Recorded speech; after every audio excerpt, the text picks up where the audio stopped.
food and water shortages grow in massive Mexico floods.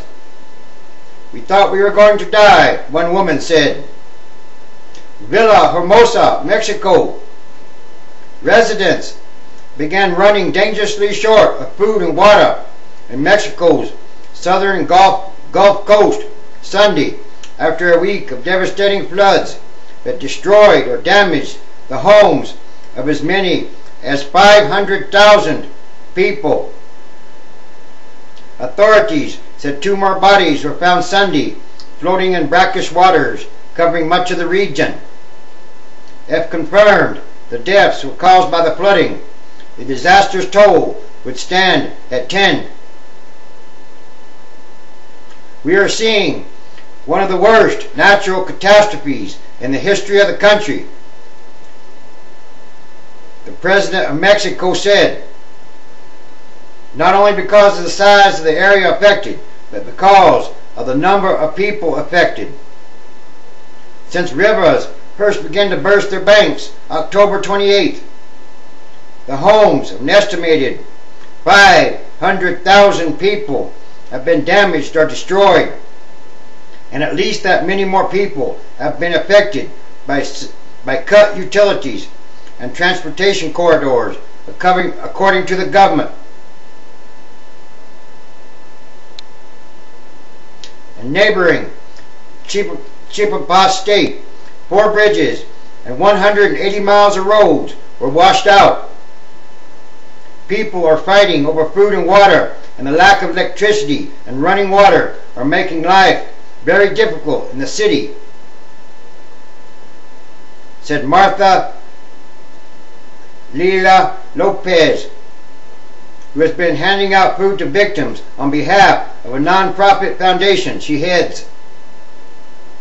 Many in Tabasco State remain camped out on the rooftops or upper floors of the flooded homes to guard their possessions from looters. But their resolve was running out, along with water, food, and other supplies. I would prefer to be in my house instead of a shelter, but we ran out of everything,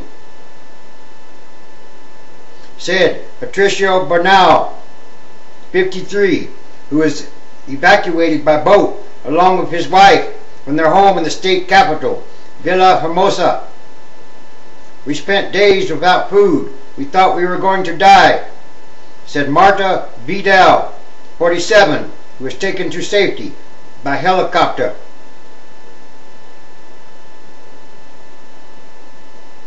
Daniel Ortiz, who oversaw helicopter rescue efforts for the federal police, said rescuers were now focused on selective evacuations, primarily of sick people, and delivering badly needed supplies to isolated communities still surrounded by high water. Some desperate residents in Villa Hermosa broke into shuttered stores and took food and household goods, and police reported detaining 50 people for looting over the last couple of days. After water covered about 80% of Tabasco's already swampy coastal territory, authorities struggled to calculate the damages. The Federal Social Development Department estimated that the homes of 400 to 500,000 people were badly damaged or totally destroyed. River levels began to recede slightly Sunday, but Villa Hermosa remained largely flooded. Health authorities reported cases of eye, skin, intestinal, and respiratory infections, but no mass outbreak as of yet of waterborne diseases that many had feared. Just a lot of flooding and a lot of water. More signs of the last days.